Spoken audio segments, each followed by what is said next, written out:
નમસ્કાર વિદ્યાર્થી મિત્રો, કેમ છો? આનંદ મંગલ ને? ઓકે, હવે આપણે આ ચેપ્ટરમાં જૈવિક અણુઓ બાયોમોલેક્યુલ્સ જે તમે ભણી રહ્યા છો એમાં બીજા ટોપિક પર જવું છે, બરાબર? કે જે મેં હેડિંગ આપેલું છે પ્રોટીન. જુઓ, શબ્દ મૂકેલો છે આપણી પાસે, પ્રોટીનની દુનિયા હવે ખોલીએ છીએ. એટલે વિશાળ દુનિયા હોય પણ એમાંથી આપણી પાસે જે લિમિટની અંદર માહિતી આપેલી છે એની ચર્ચા કરીશું, રાઈટ? એટલે મારું હેડિંગ છે પ્રોટીન. હવે એની અંદર પહેલો જ ક્વેશ્ચન આપણે મૂકેલો છે કે ભાઈ પ્રોટીન સંયોજનો એટલે શું અને તેના સ્ત્રોત, ઉદ્ગમ સ્થાન, સોર્સિસ જણાવો. પ્રોટીન સંયોજનો કોને કહેવાશે અને એના સ્ત્રોત તમારે આપવા છે. અને એના પછીનો જે ક્વેશ્ચન છે એ તમારી પાસે આગળ ચાલતો રહેશે. એમિનો એસિડ સંયોજનો વિશે માહિતી આપો. એમિનો એસિડ શબ્દ સૂચવે છે ને, બંને એમિનો સમૂહ પણ છે, એસિડ એટલે કાર્બોક્સિલિક સમૂહ પણ છે જ. અને એના ઉપરના બધા ક્વેશ્ચન તમે આગળ શીખતા જવાના છો. હવે જે આપણે શબ્દ મૂકેલો છે પ્રોટીન્સ, તો એકચ્યુઅલી પ્રોટીન જે છે એ ગ્રીક ભાષાનો શબ્દ છે પ્રોટીઓસ, બરાબર? એટલે પ્રોટીઓસ શબ્દ જે હતો, પ્રોટીઓસ શબ્દ, એના પરથી તમારી પાસે જે શબ્દ આપણી પાસે આપેલો છે એ પ્રોટીન તૈયાર કરેલો છે આપણી પાસે, બરાબર? ઇંગ્લિશ ઉચ્ચાર ગુજરાતી પ્રોટીન જ આપણે બોલીએ છીએ. પ્રોટીનનું પછી બીજું કોઈ ભાષાંતર ન થાય કે પર્યાય શબ્દ પણ ના જ હોય, રાઈટ? એટલે અહીં આગળ ગ્રીક ભાષાનો શબ્દ છે પ્રોટીઓસ. પ્રોટીઓસ એટલે પ્રોટીન છે. ઓકે, હવે જે પ્રોટીન છે, પ્રોટીન એ આપણે એનું વર્ણન કરતા જઈએ તો જીવંત પ્રણાલી જેટલી છે. શબ્દ મેં મૂકેલો છે કે જીવંત પ્રણાલીની અંદર એ મહત્વનું ગણવામાં આવે છે. જીવંત પ્રણાલીમાં એ અગત્યનો ઘટક તરીકે આપણે પ્રોટીનને સ્વીકારીએ છીએ. એક. બીજું કે પ્રોટીન જે છે એકચ્યુઅલી એ તમારી પાસે આલ્ફા એમિનો એસિડ જે છે ઢગલાબંધ છે. તો જે આપણે એમિનો એસિડની જે ચર્ચા કરવાના છીએ, તો આલ્ફા એમિનો એસિડ જે તમારી પાસે મૂકેલા છે એ પ્રોટીન જે છે, પ્રોટીન હું ખાલી ડેશ મૂકી દઉં છું કે ભાઈ પ્રોટીન એ આલ્ફા એમિનો એસિડના જે અણુઓ હોય એના માટેના પર્ટિક્યુલર મોનોમર તરીકે ઓળખવામાં આવે છે. એના મોનોમર છે. આલ્ફા એમિનો એસિડના મોનોમર તરીકે પ્રોટીનને આપણે સ્વીકારીએ છીએ. ઓકે, બીજું કે પ્રોટીન જે છે એના સ્ત્રોત, સોર્સમાં જો તમે જશો તો આપણી પાસે ખાલી હેડિંગ આપી દઉં છે કે સ્ત્રોત તરીકે અથવા તો સોર્સિસ કયા છે. તો સામાન્ય સંજોગોમાં તમારી પાસે પ્રોટીન જે શેમાંથી મળશે, તો પહેલું દૂધ છે, બરાબર? એગ્સ એટલે ઈંડા છે તમારી પાસે. આ કોઈ પણ કઠોળ વર્ગ જે છે, કઠોળમાં પ્રોટીન હોય.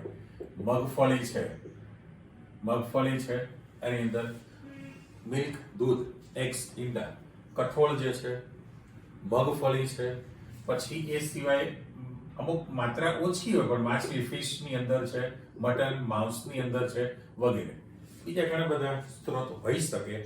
એટલે આ આપણી પાસે પ્રોટીનના સોર્સિસ કુદરતી જે જીવંત પ્રણાલી માટે આપણે શબ્દ મૂકેલો છે ને, એટલે આપણે જે શબ્દ મૂકીએ છીએ અહીંયા હજુ એક શબ્દ મૂકી દઉં છું, કુદરતી જીવંત પ્રણાલીની અંદર એ અસ્તિત્વ ધરાવે છે.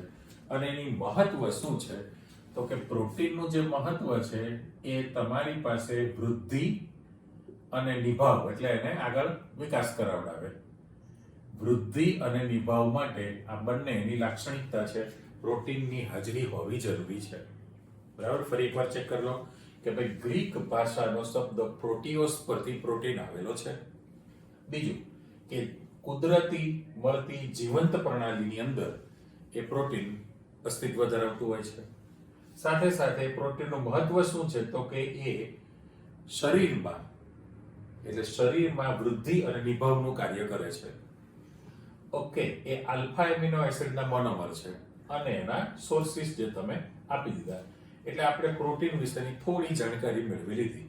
ઓકે, વધુ આગળ હવે તમારી પાસે જે ડિટેલમાં ભણવાના છે એ બધી વિગત આવતી જાય કે ભાઈ એમિનો એસિડ સંયોજનો વિશે માહિતી આપો. એમિનો એસિડ સંયોજનો. તો પહેલામાં પહેલું આપણે એવું કહી દઈએ કે ભાઈ કુદરતી રીતે કુદરતમાં આશરે આપણી પાસે જે લિસ્ટ આપેલું છે એના પ્રમાણે જ મારે કહેવું પડે કે આશરે તમારી પાસે 20 એમિનો એસિડ નું લિસ્ટ તમને આપેલું છે.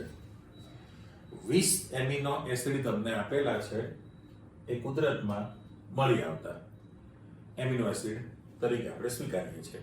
સાથે સાથે તમે કીધું કે એના જે પર્ટિક્યુલર એનું બંધારણ છે, એનું નામકરણ છે, શું અને કેવી રીતે આપણે કહીએ છીએ.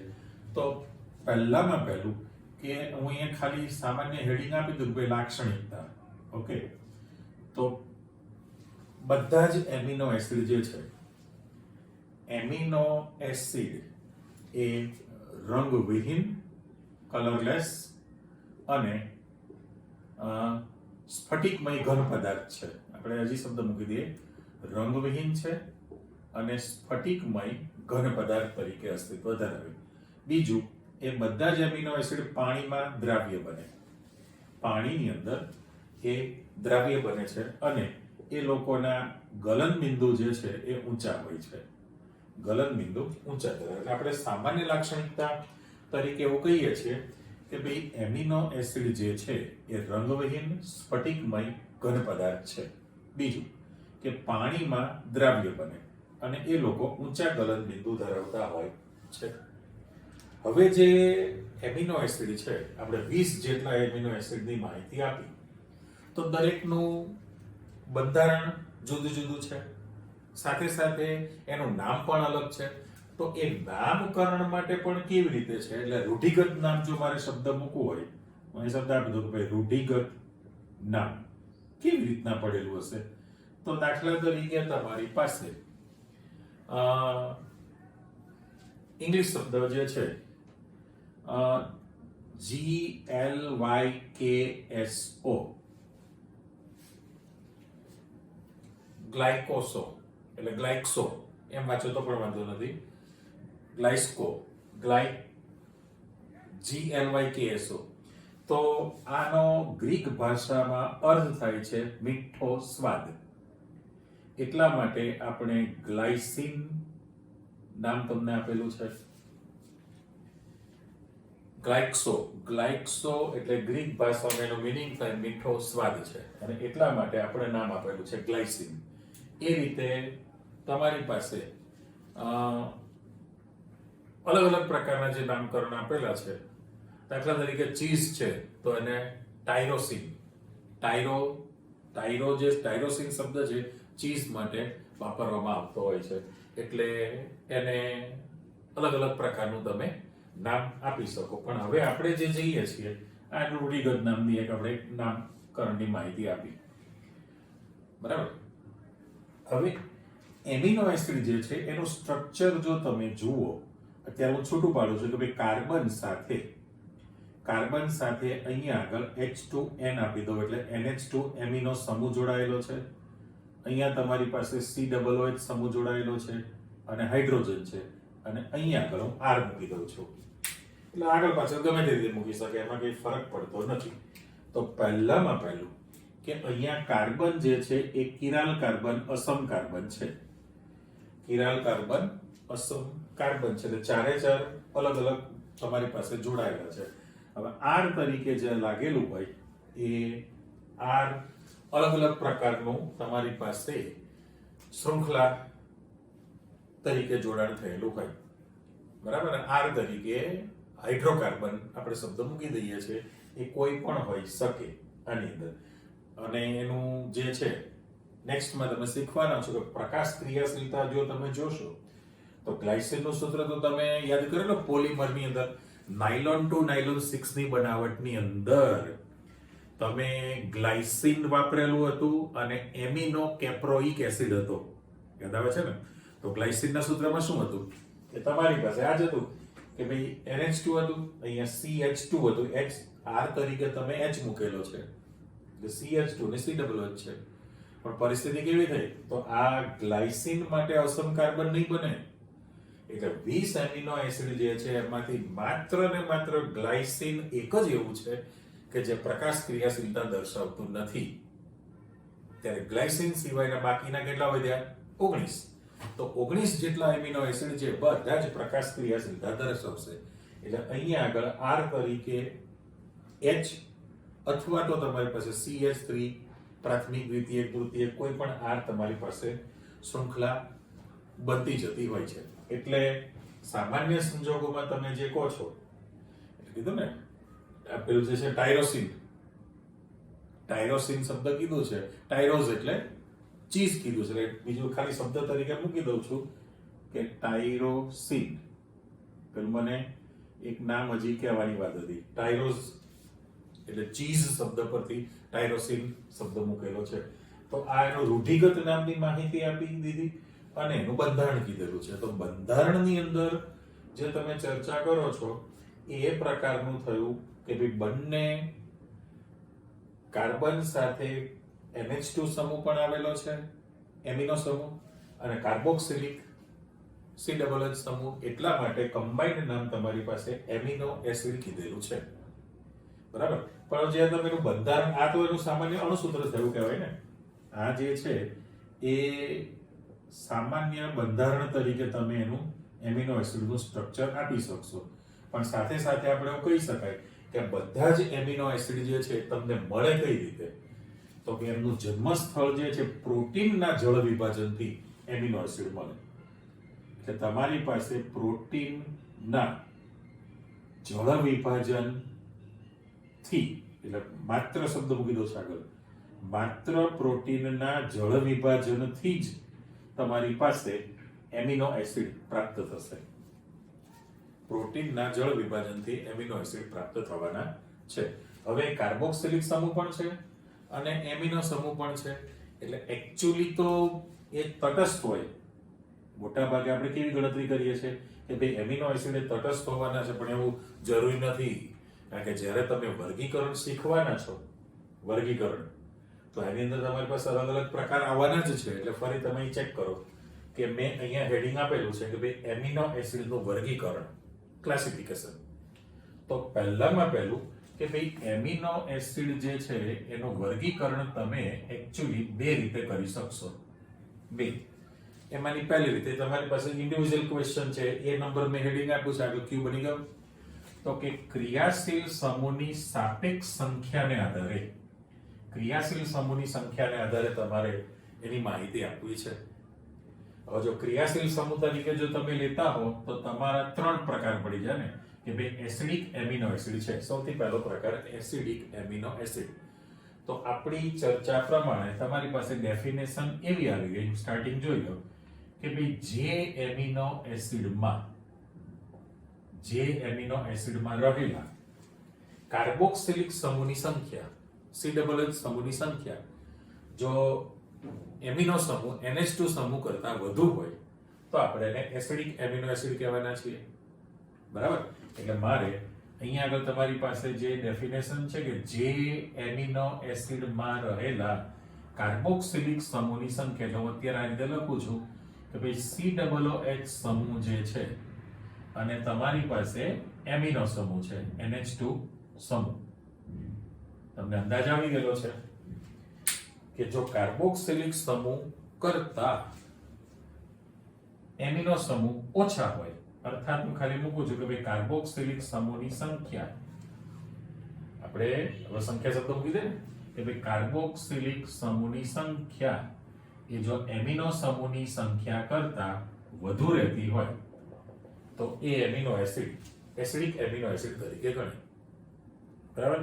યાદ રાખો, બહુ સરળ છે. તમારી પાસે માત્ર બે જ નામ આપેલા છે. એટલે અહીંયા 20 જે હતા એમાંથી દાખલા તરીકે એક નામ છે ગ્લુટામિક એસિડ અને એસ્પાર્ટિક એસિડ. ચલો, ગ્લુટામિક એસિડ છે અને બીજું એસ્પાર્ટિક એસિડ છે. હવે યાદ રાખજો, તમને જે લિસ્ટ આપેલું છે એ મેં કીધું કે ભાઈ આશરે કુદરતમાં તમને 20 એમિનો એસિડનું લિસ્ટ આપેલું છે નામ સંજ્ઞા સાથે, બરાબર.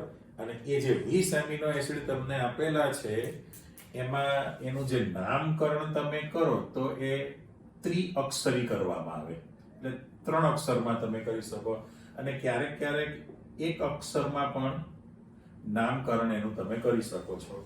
દાખલા તરીકે ગ્લાયસિન લખેલું છે, રાઈટ? તો ગ્લાયસિન માટે તમારે લખવું પડે GLY. GLY લખો એટલે ગ્લાયસિન થયું, તો ત્રિઅક્ષરી થયું ને. અને એના બદલે ખાલી G લખેલું હોય, ખાલી G, તો પણ તમે એક અક્ષરી તરીકે લઈ શકો, બરાબર. પણ એટલા માટે 3 અક્ષર લેવામાં આવે કે ઘણા નામ નજીક ના આવે, લ્યુસીન ને, લાઇસીન ને, હિસ્ટિડીન ને, આર્જેનિન ને, બધા ઘણું લિસ્ટ તમને આપેલું છે. એટલે આ ત્રિઅક્ષરી પણ હોઈ શકે અને એક અક્ષરીમાં પણ તમે દર્શાવી શકો છો, બરાબર. એટલે પહેલું જે તમને આપેલું છે ગ્લુટામિક એસિડ અને એસ્પાર્ટિક એસિડ છે. એટલે 20 માંથી તમે 2 કાઢી નાખો, આ 2 એસિડિક થયા. હજુ તમારી પાસે કેટલા વધ્યા છે? 18. ઓકે, એટલે તમારી ડેફિનેશન તો આવી ગઈ કે ભાઈ જે એમિનો એસિડ સંયોજનોમાં રહેલા કાર્બોક્સિલિક COOH સમૂહની સંખ્યા એમિનો NH2 સમૂહની સંખ્યા કરતા વધુ રહેતી હોય તો તેને એસિડિક એમિનો એસિડ તરીકે ગણવામાં આવે છે. એટલે આપણે સંજ્ઞા જ આપી દીધી, પહેલી વ્યાખ્યા છે. આની સંખ્યા તમારી પાસે વધુ છે એટલે આપણે આગળ મૂકી દીધું. ચલો વધુ આગળ. તો તમારી પાસે જે બીજો પ્રકાર આપેલો છે એ બેઝિક એમિનો એસિડ કીધો છે. બેઝિક એમિનો એસિડ એટલે ફરી તમારી ડેફિનેશન કે ભાઈ જે એમિનો એસિડ સંયોજનોમાં રહેલા કાર્બોક્સિલિક સમૂહની સંખ્યા, બરાબર, કાર્બોક્સિલિક સમૂહની સંખ્યા અને NH2 એટલે એમિનો સમૂહ, તો NH2 સમૂહની સંખ્યા બેઝિક શબ્દ વાપરેલો છે એટલે સંખ્યા તમારી પાસે કોની વધુ હોય? આની. જે એમિનો એસિડ સંયોજનોમાં રહેલા કાર્બોક્સિલિક સમૂહની સંખ્યા કરતા એમિનો સમૂહની સંખ્યા જો વધુ રહેતી હોય તો તેવાને તમે શું કીધેલું છે? બેઝિક એમિનો એસિડ કીધા છે. ઓકે, હવે દાખલા તરીકે તમારે યાદ રાખવા માટે અહીંયા એક અક્ષર લઈ લીધો છે, આહિલા. એટલે અહિલ્યા હોય ને, અહિલ્યા, આહિલા શબ્દ છે. તો દરેકનું મારે અહીંયા નામ લખવું છે, તો આ પરથી તમે હી અને લા, બરાબર.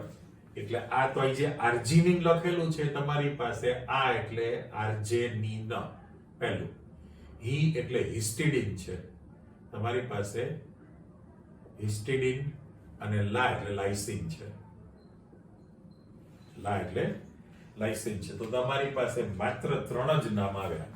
આ જે શબ્દ કીધો છે આહિલા, આ એટલે આર્જેનિન તમે કીધેલું છે, હી એટલે હિસ્ટિડીન લખેલું છે, અને લા એટલે લાઇસિન. આહિલા 3 એક અક્ષર યાદ રાખો એટલે થઈ ગયા. તો હવે 20 હતા. 20 માંથી તમારી પાસે 2 એસિડિક ગ્લુટામિક એસિડ અને એસ્પાર્ટિક એસિડ, આ 2 એસિડિક એમિનો એસિડ, અને આ જે 3 મૂકેલા છે 3 એ તમારા બેઝિક થયા છે, બરાબર. એટલે 18 માંથી ફરી પાછા 3 તમે કાઢી નાખો એટલે ટૂંકમાં 3 ને 2 5 થયા. આ 5 સિવાયના બાકીના લખી નાખો, બાકીના 15 એમિનો એસિડ જે વધ્યા એ બધા જ એમિનો એસિડ કેવા હોવાના? તટસ્થ હોવાના છે. હવે આને નામ સિવાયના જેટલા તમારે લખવા એટલા લખી શકાય. દાખલા તરીકે તમારી પાસે લિસ્ટમાં જશો તો વેલિન કે 5 ના લિસ્ટમાં નથી આવતું, તમે વેલિન નામ આપી શકો, લ્યુસીન આપી શકો, અહીંયા આગળ તમે એલેનાઇન આપી શકો, ગ્લુટાસિન આપી શકો. ટૂંકમાં 5 સિવાયનું તમને જે યાદ આવે કોઈ પણ ઉદાહરણ દાખલા તરીકે લખી શકાય. એટલે હવે ત્રીજો જે પ્રકાર મૂકેલો છે એમાં મારે કંઈ કહેવાનું જ નથી કે ભાઈ તટસ્થ એમિનો એસિડ કોને કહેવાય? તો ફરી પાછી વ્યાખ્યા કે ભાઈ જે એમિનો એસિડ સંયોજનમાં રહેલા કાર્બોક્સિલિક સમૂહની સંખ્યા, બરાબર, કાર્બોક્સિલિક સમૂહની સંખ્યા અને NH2 સમૂહની સંખ્યા, જો આ બંને સંખ્યા સમાન રહેતી હોય તો એને આપણે તટસ્થ કીધેલા છે, બંને કેવી રાશિ છે? સરખી. એટલે તમારી પાસે યાદ રાખવામાં સરળ થઈ ગયું છે. તો ક્રિયાશીલ સમૂહની સાપેક્ષ સંખ્યાના આધારે નક્કી કરી દો જે એમિનો એસિડ સંયોજનમાં રહેલા કાર્બોક્સિલિક COOH સમૂહની સંખ્યા અને એમિનો NH2 સમૂહની સંખ્યા સમાન રહેતી હોય તો આપણે એને તટસ્થ એમિનો એસિડ કહેવાય. તો જેટલા દાખલા તરીકે તમારે અહીંયા ઉદાહરણ લખવાના છે, દાખલા તરીકે મેં તમને એટલું જ આપ્યું કે ભાઈ આ 15 એમિનો એસિડ તમે આપી શકો પેલા બાદ કર્યા પછી. બરાબર? બેઝિક તમારી પાસે 3 હતા, એસિડિક 2 છે. એટલે જો આનું સંખ્યા વધી જાય તો બેઝિકતા થઈ ગઈ કહેવાય, અને આ COOH સમૂહની સંખ્યા વધી જાય તો એસિડિકતા થયેલું કહેવાય. એટલે વર્ગીકરણમાં જો તમે એમ કહેતા હો કે ભાઈ સંખ્યા પ્રમાણે છે, અને બીજો જે તમારી પાસે પ્રકાર આવે છે એમાં ચેક કરો તો બી નંબર આપણે આપેલો છે કે ભાઈ એમાં આવશ્યક અને બિન આવશ્યક એમિનો એસિડ બીજી રીતે જે વર્ગીકૃત કરવાના છો એ આવશ્યક અને બિન આવશ્યક એમિનો એસિડ કહીએ છીએ. એટલે ફરી પાછું તમે કહી શકો કે ભાઈ એ એમિનો એસિડને તમે બીજી રીતે જ્યારે વર્ગીકૃત કરો તો 2 પ્રકાર તમે આપી દીધા.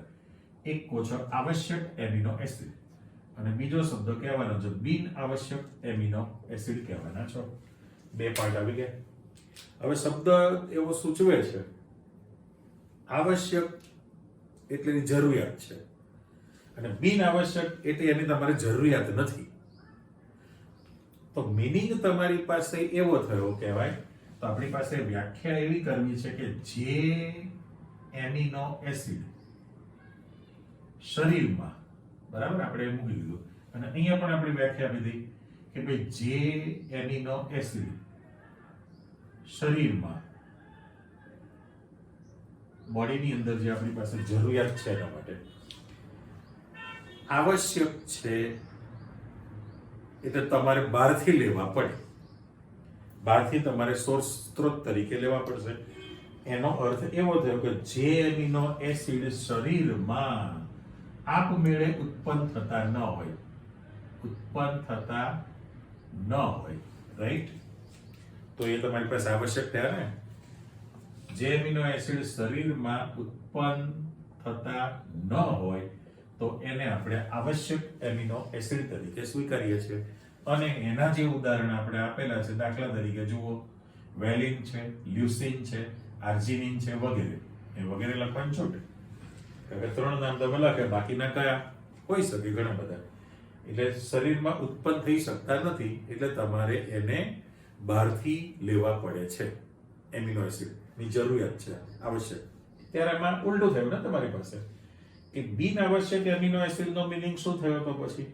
તો કે જે એમિનો એસિડ શરીરમાં આપમેળે ઉત્પન્ન થઈ શકતા હોય, જો એ શરીરમાં આપમેળે ઉત્પન્ન થઈ શકતા, એનો સોર્સ આપણી પાસે ઓલરેડી છે જ તે, એટલે આપમેળે બોડીની અંદર જો એ કન્સ્ટ્રક્ટ થઈ શકતા હોય તો એને બિન આવશ્યક કહેવાય. એટલે તમારે બહારથી એની કોઈ જરૂરિયાત રહેતી નથી હોતી.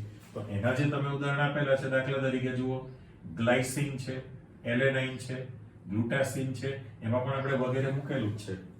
એટલે આમાં જોવા જાવ તો ખરેખર 2 અલગ અલગ પ્રશ્ન બની ગયા છે, બરાબર? કે ક્રિયાશીલ સમૂહની સંખ્યાને આધારે એમિનો એસિડનું વર્ગીકરણ આપો તો એવો તમારી પાસે 2 માર્કનો છૂટો પ્રશ્ન બને. આવશ્યક અને બિન આવશ્યક એમિનો એસિડ એટલે શું એમ પ્રશ્ન બને 2 માર્કનો. અને દાખલા તરીકે તમને એમિનો એસિડનું વર્ગીકરણ સમજાવો તો 3 માર્કમાં મોટો પ્રશ્ન પણ બની જાય ને આની અંદર. તમે કલ્પના કરો કે છૂટો પૂછે તો 2 માર્કમાં મળે, ફાયદો ને, અને સળંગ પૂછે તો 3 માર્કમાં, તો લોસ જાય. તો 3 માર્કમાં એટલે ઇન્ડિવિજ્યુઅલ આમ ડોટ માર્ક, ડોટ 3, અને સ્વતંત્ર પૂછાય તો 2 માર્ક. કેવું કહેવાય એની અંદર? એટલે આ તમે વર્ગીકરણ તો આપી દો છો કે ભાઈ આ પ્રકારે બની ગયું. 3 નામ યાદ રાખો, વેલિન, લ્યુસીન, આર્જિનિન વગેરે. આમાં ગ્લાયસિન, એલેનાઇન અને ગ્લુટાસિન વગેરે. ઓકે, અને પેલામાં યાદ રાખો આમાં કશું છે જ નહીં તમારી પાસે, કારણ કે 2 એસિડ શબ્દ લાગ્યો છે. ગ્લુટામિક એસિડ ને એસ્પર્ટિક એસિડ એ 2 એસિડિક છે. અને બેઝિકમાં માત્ર 3 તમને આપેલા છે. જુઓ, જે લિસ્ટ મૂકેલું છે એમાં આહિલા, આર્જેનિન છે, હિસ્ટિડીન છે અને લાઇસિન છે. 5 સિવાયના જેટલા બધા વધ્યા એ બધા જ તમે તટસ્થ એમિનો એસિડ તરીકે કહેવાના છો. કરેક્ટ? તો આ વર્ગીકરણની માહિતી આપી. આપણે તો એમિનો એસિડ એટલે બોલે જ રાખવાનું છે, અંદર જ્યાં જરૂર લાગે ત્યાં. ને વચ્ચે કટ ના મારી દીધું. ફરી પાછા તમે આવી જાઓ કે ભાઈ ચર્ચા કરીએ પ્રમાણે કે રંગવિહીન સ્ફટિકમય ઘન પદાર્થ છે, પાણીમાં દ્રાવ્ય છે, ઊંચા ગલન બિંદુ ધરાવતા હોય, એને ત્રિઅક્ષરી તરીકે દર્શાવવામાં આવે છે. ક્યારેક એક અક્ષરમાં પણ દર્શાવી શકો. રૂઢિગત નામમાં તમે કહો છો, બરાબર, કે ગ્લાયસિન મીઠા સ્વાદને કારણે છે, ટાયરોસિન ચીઝ પરથી તમે નામ આપેલું છે એનું બંધારણ તમે આપો છો, અને એ માત્ર પ્રોટીનના જળ વિભાજનથી જ તમને મળે. પણ હવે મેં જે શબ્દ કીધેલો છે તટસ્થ જ હોય એવું જરૂરી નથી. એટલે આ ઓફિશિયલી જ્યાં સુધી હશે તો એ તટસ્થ છે એવું કહી શકાય, જો આ જ સૂત્ર તરીકે રાખવામાં આવે તો. એનું કારણ એટલા માટે કે જો એક કાર્બોક્સિલિક સમૂહ છે ને એક એમિનો સમૂહ છે, 1:1 પ્રમાણ હોય તો એ તટસ્થ થઈ ગયેલું કહેવાશે. પણ જો સંખ્યામાં વર્ગીકરણ પ્રમાણે વધઘટ થઈ તો પછી એસિડિક પણ હોય, બેઝિક પણ હોઈ શકે છે, પણ મોટા ભાગે 15 જણા તટસ્થ છે. ઓકે, હવે એને આપણે બીજી રીતે પણ ચર્ચા બંધારણ તરીકે લખવી છે કે માની લો કે આ જે સ્ટ્રક્ચર તમે આપેલું છે આની અંદર, એટલે હું R તરીકે મૂકી દઉં છું, પછી આ C, અહીંયા H મૂકીએ, આ COOH છે. ધારો કે છૂટું પાડીને લખવું હોય તો પણ વાંધો નથી. અને અહીંયા આગળ આપણે NH2 મૂકેલું છે, આ એમિનો એસિડ છે. ધારો કે મારે અહીંયા C ડબલ બોન્ડ O તરીકે મૂકી દઉં, આ કાર્બન, આ સિંગલ બોન્ડ O, અને અહીંયા H. ચલો, બધા જ બંધ મેં છૂટા પાડી દીધા. એટલે આ જે લખેલું છે એ તમારી પાસે એમિનો એસિડનું બંધારણ તૈયાર કરેલું છે. હવે એ તટસ્થ એટલા માટે છે કે ભાઈ એક કાર્બોક્સિલિક સમૂહ છે અને એક એમિનો સમૂહ છે. પણ પ્રશ્ન એવો થયો કે ભાઈ આ R તરીકે જે તમે મૂકવાના છો એ R તમારી પાસે બદલાતું રહેતું હોય, રાઈટ? કે ભાઈ H પણ હોઈ શકે ગ્લાયસિનની અંદર, ગ્લાયસિનમાં H જ છે. પછી તમે એનાથી આગળ વધો તો CH3 પણ હોઈ શકે છે, CH3 શાખા, અલગ અલગ પ્રકારના બંધારણ આવતા છે. પણ પરિસ્થિતિ એવી છે કે જ્યારે આમાં આંતરિક પ્રોટોન વિનિમય થવાનો છે, હું શબ્દ મૂકું છું કે આખી જે ઘટના થવાની છે એમાં નીચે શબ્દ આપી દો, આંતરિક પ્રોટોન વિનિમય. જો આંતરિક પ્રોટોન વિનિમય થાય તો એનો અર્થ એમ કે શું થવાનું છે, આપણે લખીએ છીએ કે કાર્બોક્સિલિક સમૂહ જે છે, કાર્બોક્સિલિક સમૂહ એ એક પ્રોટોન નું દાન કરે અથવા તો ગુમાવે. લો કે ને, આપણે દાન નથી કરવું, ચાલો એક પ્રોટોન ગુમાવે. અને સામા પક્ષે તમારી પાસે જે NH2 સમૂહ છે એ NH2 સમૂહ એ એક પ્રોટોન મેળવે. એટલા માટે આંતરિક પ્રોટોન વિનિમય તમારી પાસે તૈયાર થયેલો કહેવાય. કાર્બોક્સિલિક સમૂહ એક પ્રોટોન ગુમાવશે અને એમિનો સમૂહ જે છે એ એક પ્રોટોન મેળવે છે. એનો અર્થ એવો થયો કે અહીંથી જો આપણે આ પ્રોટોન અહીંયા આગળ શિફ્ટ કરીએ, બરાબર, તો પરિસ્થિતિ ચિત્ર પ્રમાણે તમારી પાસે કેવી થશે? તો કે આ પ્રતિવર્તી નિશાની આપણે મૂકી દીધી છે, કારણ કે બંને રીતે આવી શકે ને.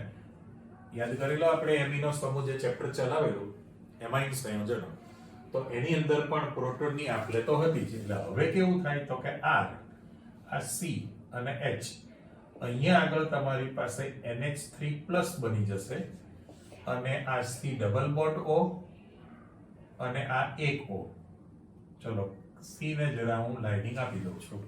એટલે અહીંયા કલર ખાસ આપણે એવો મૂકીએ છીએ કે NH3 માં નાઇટ્રોજન ઉપર ધન વીજભાર આવશે અને ઓક્સિજન પર ઋણ વીજભાર આવી જવાનો છે. એનું રીઝન પણ તમે જાણો છો કે આ જ્યારે બોન્ડ તૂટે ત્યારે વિષમ ભાગી વિભાજન થયું, હેટ્રોજિનિયસ. તો આમાં વિષમ ભાગી વિભાજન થાય એટલે પરિસ્થિતિ કેવી થવાની? હાઇડ્રોજન કરતા ઓક્સિજનની વિદ્યુત ઋણતા વધુ છે, એટલે બંધમાં રહેલું ઇલેક્ટ્રોનિકમાં ઓક્સિજન પાસે રહેવાનું છે. જો એની પાસે ઇલેક્ટ્રોન યુગ્મ રહેશે તો આ 2s2 2px2 અહીં પણ આપી દઉં કે ભાઈ 2s2 2px2 એના ઓરિજિનલ ઇલેક્ટ્રોન હતા, પણ જ્યારે બંધ તૂટે ત્યારે રેડ કલરનો ટપકો મૂકવો છે ઓક્સિજનનો છે અને બ્લુ કલરનું ટપકો મૂકવું છું એ હાઇડ્રોજનનો છે, એટલે એની પાસે વધારાનું ઇલેક્ટ્રોન યુગ્મ છે. આને જરા રેડ ન દેખાય એટલે હું જરા ડોટેડ લાઈન આપી દઉં છું આ રીતે ડબલ ચાઇન. તો COOH સમૂહ એક પ્રોટોન ગુમાવે છે અને NH2 સમૂહ એક પ્રોટોન મેળવે છે. એટલે પરિસ્થિતિ કેવી થઈ? આ જે બનેલું છે એને ઝ્વિટર આયન આપણે કહીએ છીએ ને, એ જે છે ઝ્વિટર આયન બની ગયો. હવે ઝ્વિટર આયન જે છે એ દ્વિધ્રુવ તરીકે વર્તે, કારણ કે એમાં એક છેડો ધન બનવાનો છે અને એક છેડો ઋણ બને.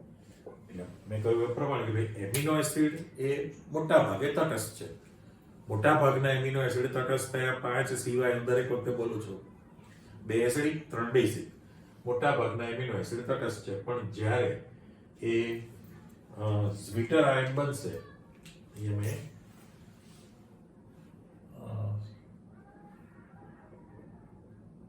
તમારી પાસે ઝ્વિટર વાવ પર લીટી મૂકો છે ને, ઝ્વિટર આયન બની ગયો, પણ એ પોતે જે છે દ્વિધ્રુવ તરીકે વર્તે. હવે દ્વિધ્રુવ તરીકે વર્તતો હોવાથી દ્વિધ્રુવ તરીકે વર્તે છે એટલે ઝ્વિટર આયન જે છે, ઇંગ્લિશ ઉચ્ચાર સ્પેલિંગ તમારો એ જ છે, તો આની અંદર ઝ્વિટર આયન એ એસિડ સાથે પણ પ્રક્રિયા કરી શકે છે અને બેઝ સાથે પણ પ્રક્રિયા તમને આપી શકે છે. એસિડ અને બેઝ બંને સાથે સંયોજાઈ શકે અને એના કારણે ઝ્વિટર આયન જે છે એને આપણે ઉભય ગુણધર્મી પણ કહી શકો. આ જે છે ઉભય ગુણધર્મી તરીકે તમે એને સ્વીકારી શકો છો, કારણ કે એસિડ સાથે પણ સંયોજાઈ શકે, બેઝ સાથે પણ સંયોજાઈ શકે. એનું રીઝન તમે જોઈ લો છો. ઝ્વિટર આયનની અંદર બે શક્યતા છે, કારણ કે આ પ્રોટોનનું દાન કરી શકે, પ્રોટોનનું દાન કરશે તો એસિડ બની જાય ને, અને ઇલેક્ટ્રોન યુગ્મનું દાન કરશે તો પછી બેઝ બની શકે. લુઈસની થિયરી, લોરી બ્રોન્સ્ટેડની થિયરી પ્રમાણે તમે સમજી શકો છો આની અંદર. અને એના કારણે એમિનો એસિડ જે છે એ મોટા ભાગે ક્ષાર તરીકે વર્તે છે. એટલે આ ચર્ચા પરથી એમિનો એસિડ જે છે એ મોટા ભાગે તટસ્થ બની જાય, એટલે ક્ષાર તરીકે તમે એ વર્તે છે એવું પણ તમે કહી શકો ને. મોટા ભાગે એ ક્ષાર તરીકે પણ વર્તી શકે છે એની અંદર. એટલે ટૂંકમાં આપણે જે ચર્ચા કરી એ પ્રમાણે એમિનો એસિડમાં આંતરિક પ્રોટોન વિનિમય તૈયાર થયેલો છે, જેના કારણે ઝ્વિટર આયન બને, દ્વિધ્રુવ તરીકે વર્તશે, એસિડ સાથે પણ સંયોજાય, બેઝ સાથે પણ પ્રક્રિયા કરી શકે છે. માટે એને ઝ્વિટર આયનને આપણે ઉભય ગુણધર્મી પણ સ્વીકારી શકીએ છીએ. ઓકે, એટલે આ જે માહિતી તમારી પાસે આવી એ જનરલ તૈયાર થયેલું એમિનો એસિડ ની લાક્ષણિકતા, એનું બંધારણ, એનું રૂઢિગત નામ કઈ રીતે પડે છે અને એનું તમે વર્ગીકરણ શીખેલા છો. આટલું તૈયાર કરી રાખો, એના પછી ફરી આગળ વધીશું. ઓકે, ફરી મળીએ. આવજો, બાય.